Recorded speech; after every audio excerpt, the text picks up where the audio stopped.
But I want to say something that might disturb some of you, I hope not.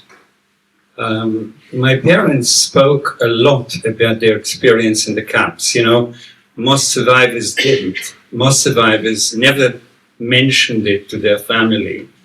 And most of the people that I knew in Israel from similar families, from similar background, didn't hear the stories of the camps.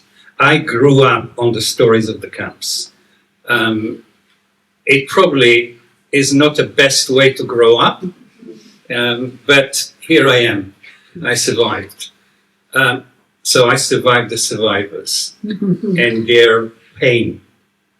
I want to say that after 2 years almost of seeing what the Israelis are capable of doing, that I really do not believe that Jews in the Holocaust, my parents included, I mean, they were at the apex of suffering and survived, and the whole families was this, you know, Jews were killed in the Holocaust, but the suffering that every child in Gaza, from the day that they are born, or I should say before the day that they are born, is born to, and that there is no end for.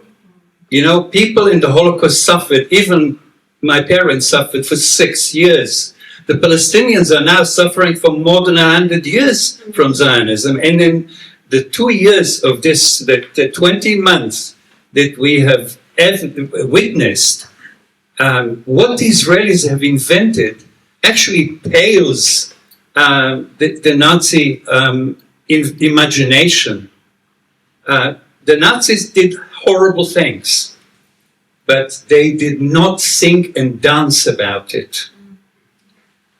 There are so many things that happened for the first time in this Holocaust, in this new genocide. This is the first time that people are actually using the destruction of a university or a hospital or a block of flats as a happy birthday message to their wife or their children. This has never happened before. This is a televised genocide. This is a genocide with more evidence of intention than ever before. Every Israeli, not just people in the government, even people in the opposition politicians have actually said what is really under the Genocide Convention, intention to commit genocide. There has never been a genocide before where you couldn't argue about intentionality, because they are providing every day and every week more and more proof that that is what Israel wants to do, that it is actually popular, that 82 to 91% of Israeli Jews support the genocide in the 2 polls that have just happened. The percentage went from 97 down, from 97 to only 82 to 91, yeah? So this is still the most democratic genocide that has ever been enacted. So I think that agreeing with what you said, Agnes, we have to say to people, as people who come from survivors' families, we see this terrifying experience that the Palestinians are now exposed to by Jews as the worst thing of our century, as the worst thing of our lifetime. This is worse than the Holocaust in many instances, because you don't count just bodies, you count experiences. What a Palestinian experiences in order to have a piece of bread is worse than my father had to in Auschwitz. This has to be said. It's not nice, it's not popular, but I'm sorry I have to say it.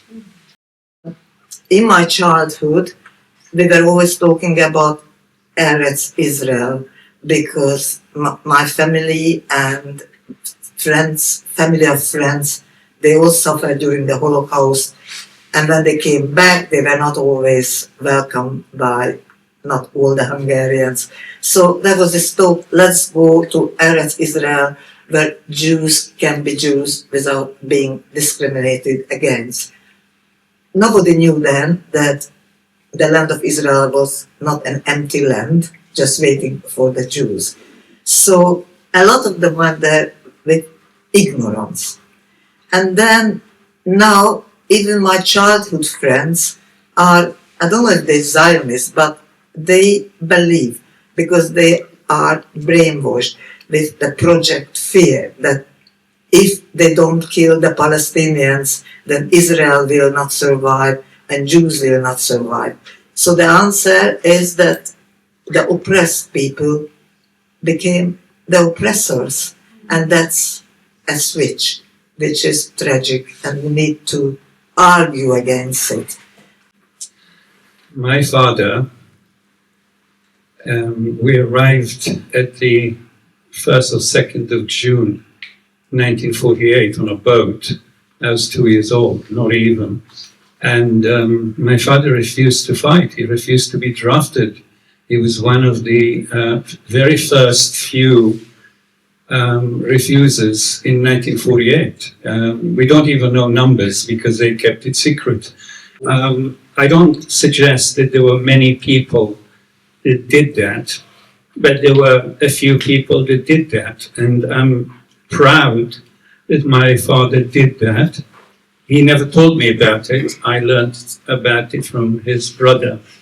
Why didn't he tell me about it? Because by the time I was old enough to be told, he was, I'm afraid to say, he was already Zionized by the state. So as a child, I was called Soap, because all these survivors' children, this was a derogatory name, because there was at the time a story that wasn't true, that the Jews were made into soap. Yes. So all the children of survivors were called soaps and were treated like soap, you know. Basically, this was become another word in Hebrew for someone who doesn't fight. If you're a soap, you are a frightful Jew, and you don't fight. So there was, a state-directed campaign to stop Jews speaking Yiddish and Arabic.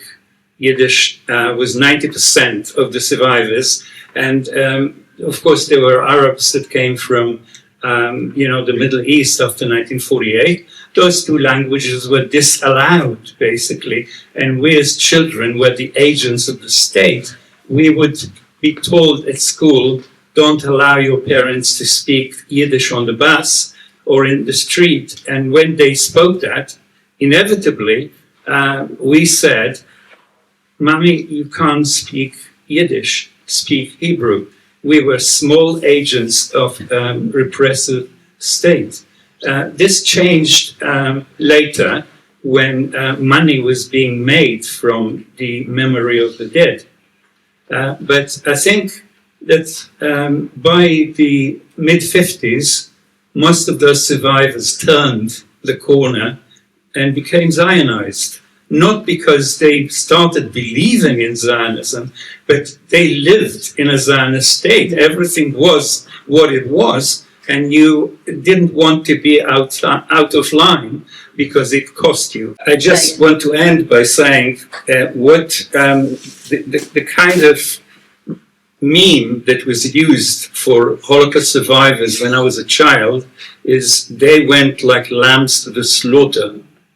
In other words, they didn't fight, and we Israelis fight. And this is a lie. Historians of the Holocaust know that the nation that fought the Nazis, the highest percentage of any nation fighting the Nazis during the war as partisans was not in France, not in Italy, not anywhere, but the Jews that joined, if in France it was 1%, 10% of Jews, and in some countries 12% of Jews fought against the Nazis with arms. So this was a lie compounding an insult. And I think I wanted to mention that. Especially countries that are inheritors of the Austro-Hungarian Empire, Zionism didn't have a very strong hold because the general policy and the attitude of the Jewish population, particularly the educated population, was assimilation. And although there was always a degree of latent anti-Semitism, it did not prevent successful professional careers for Jews in between war years. And there was very little interest and intention of those kind of middle class and educated Jews to go to Israel after the Holocaust. Those who were completely disgusted and disappointed with not so much, well, there were some really vicious fascist groups, the Arrow Cross, in the later months of the war, who actually hunted Jews. But the biggest crime of the Hungarian population was probably the indifference, the turning the other way. Israel is not South Africa. We got rid of apartheid in South Africa. Israel is much worse than South Africa. Yeah. Would the panel agree that really what is essential is liberation throughout the Arab world, such as we saw the beginnings of in the Arab Spring? Thank you.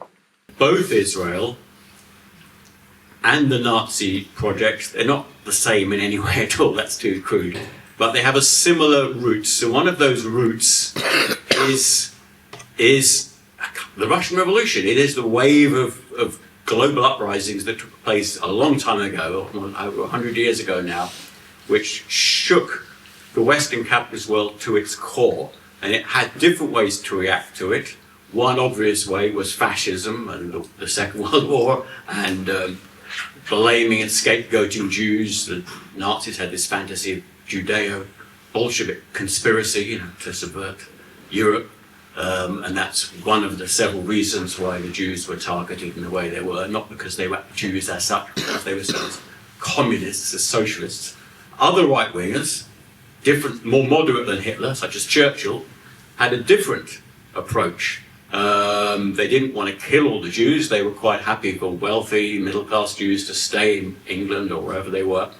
But they didn't want those impoverished, angry, radical socialist Jews coming west, and they wanted them to go to Israel and be part of the colonial project. So in a sense, Churchill had the same anti-Semitic tendencies as Hitler in some respects, but didn't want to kill all these Jews. He wanted to send them to Palestine. They're both, if you like, solutions to this, what this is, this socialist, this left-wing threat, which they imagine is all to do with the Jews. If you ever want someone to explain this in a way better than I can, although more anti-Semitically, a certain character called Winston Churchill wrote an article in 1920 called Zionism versus Bolshevism, and he made this point that the solution to what he would have considered to be the Jewish problem, the problem of international Jewry, is to send the Jews to Palestine. And it's one of the reasons why British politicians have supported Israel so much since then. So to sum it all up, what I'm trying to say is a lot of the horrors of the world that we still are experiencing are sort of a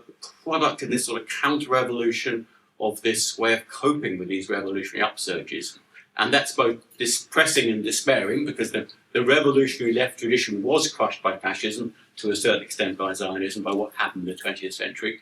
The Jewish left-wing radical tradition was marginalized, so now it's very, very small. But somehow that sort of gives me a kind of a hope in the horror of all the millions who've died, that actually the ruling class really are scared of us, not of radicals, not even of Jewish radicals, but of the working class as a whole, of social movements as a whole, threatening them, and they're still scared. You only have to go on the demonstrations in London to see this incredibly healthy mix of different ethnic groups, radical ideas, a complete contrast to the incredibly conservative politics we have today. There is still hope. The figures are speaking very clearly. 98% of Jews did not go to Palestine. So they were not Zionists. They had no interest in Palestine. My own family wouldn't go to Palestine ever, if not for the war, when they ended up with nowhere else to go. So this is the first thing to remember, that Jews elsewhere, where they were in trouble, didn't go to Palestine. The other thing is this: Zionism has promised all Jews a safe haven in Palestine. Now, this is now 130 years after this promise was made. Was it kept? Ask yourself, if there are Jews in this audience, if they are in danger every day, like Jews in Israel. And why are the Jews in Israel in danger every day? Not because they're Jews, but because they are colonials, because they are actually taking over a land that didn't belong to them, that there were people living there, people that even allowed them in because they didn't understand the veracity and, the brutality of Zionism when they allowed them in. And by the time they understood, it was too late. Jews in Israel are not just endangering themselves and the Palestinians and the Lebanese and the Syrians and up to Yemen and Sudan and so on. They are endangering Jews living everywhere. They are creating now anti-Semitism like there never was. And I think we should put this at the door of Zionism in Israel. Because a lot of people who are not historians, a lot of people who don't read about the history of Jews, they might think that that's what Jews do. Jews genocide, Jews do ethnic cleansing.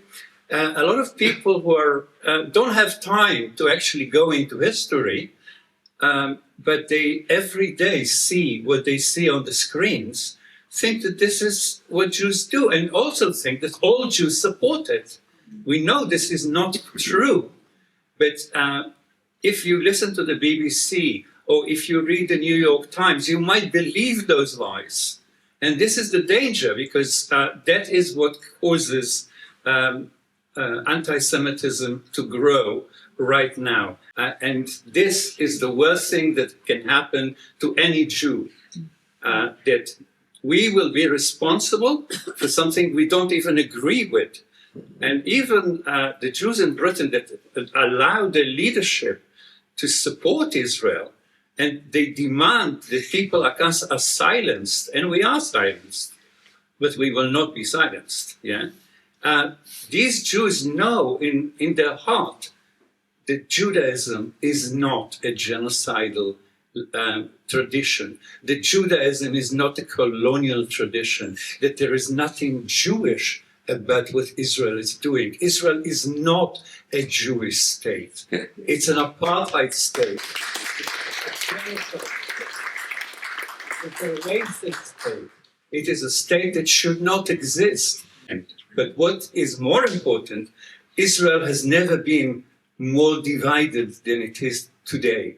And it has been like this since the beginning of the year 2023. You remember before the 7th of October how divided Israel was. It is still divided. It is still unable to unite on anything, any political issue apart from killing the Palestinians. A society that is democratically deciding to commit genocide is a society which is not sustainable.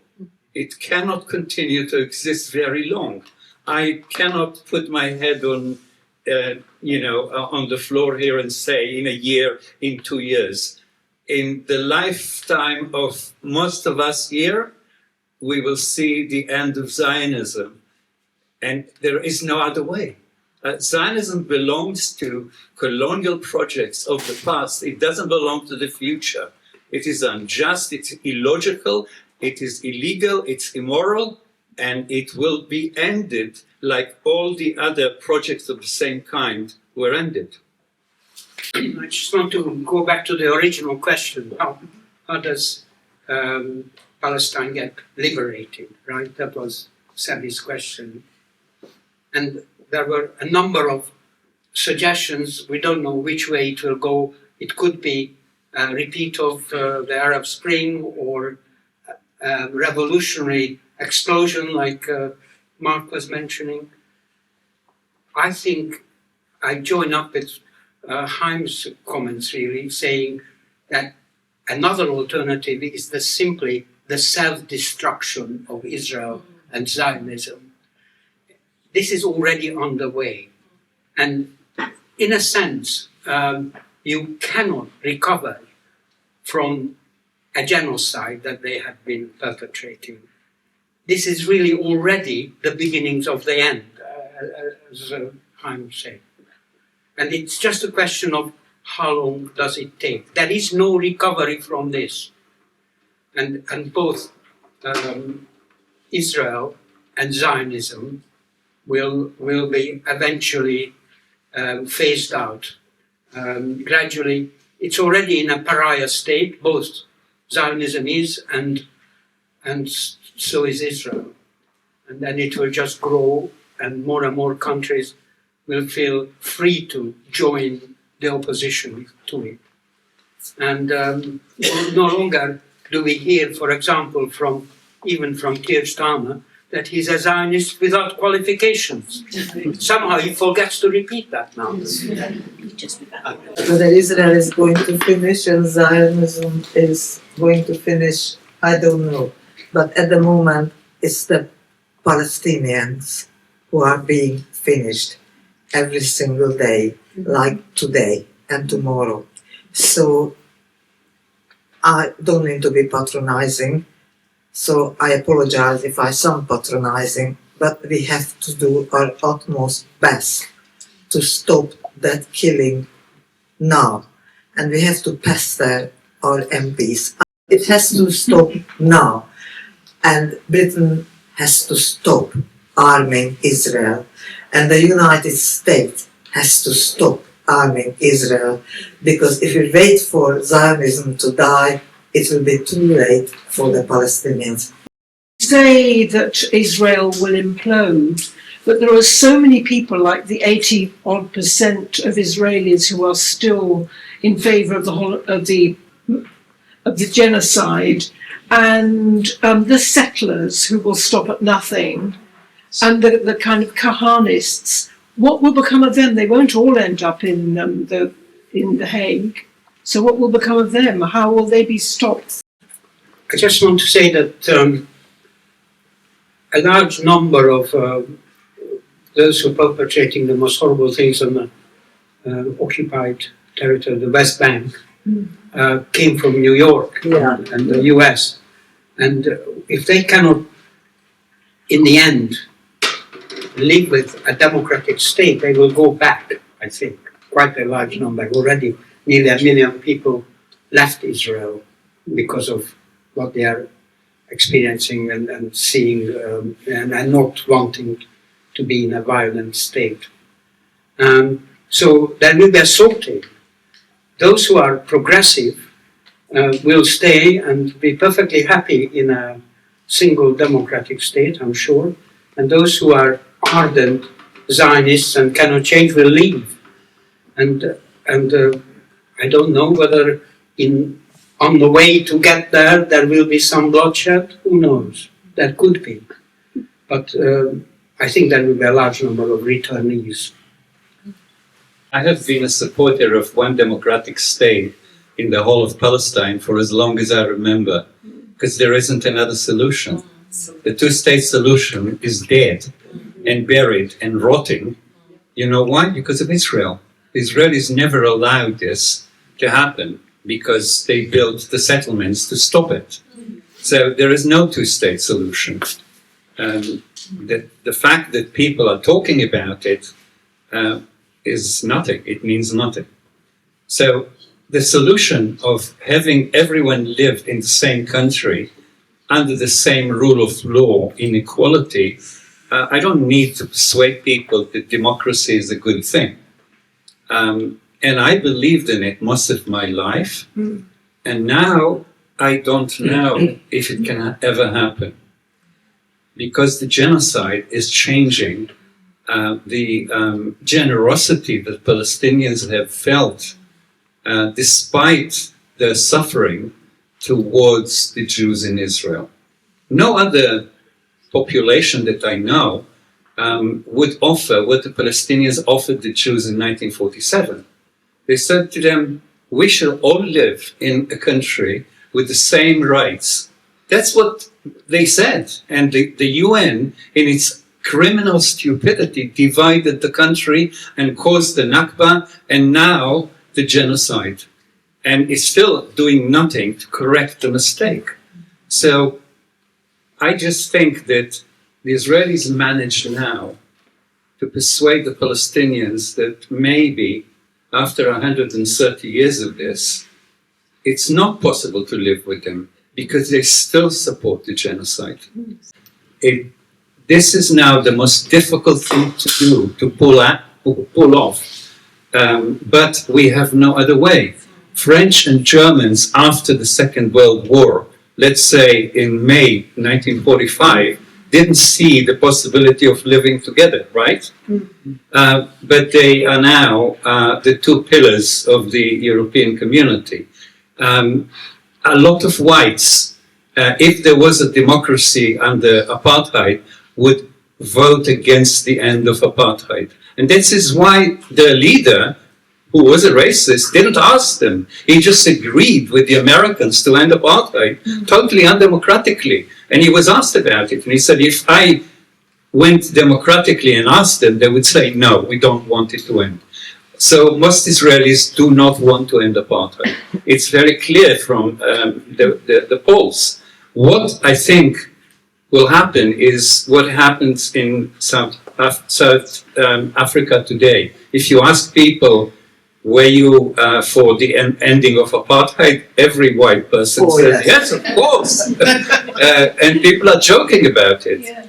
So at one point in time, most of the Jews in Palestine, because it will be Palestine we're talking about, not Israel, will say, yeah, we always wanted to live in peace. They already say that anyway. We always wanted the end of Zionism. It was a terrible thing, and we're better for it now that it's finished. But the period between now and then is going to be the most dangerous and the most difficult, but everything is better than the genocide we are now seeing. Whatever difficulties we will have in living together, and I'm an Israeli and I want to live together with the Palestinians and I always have them, it will be better than what Israel is doing and what it still plans to do, get rid of all Palestinians.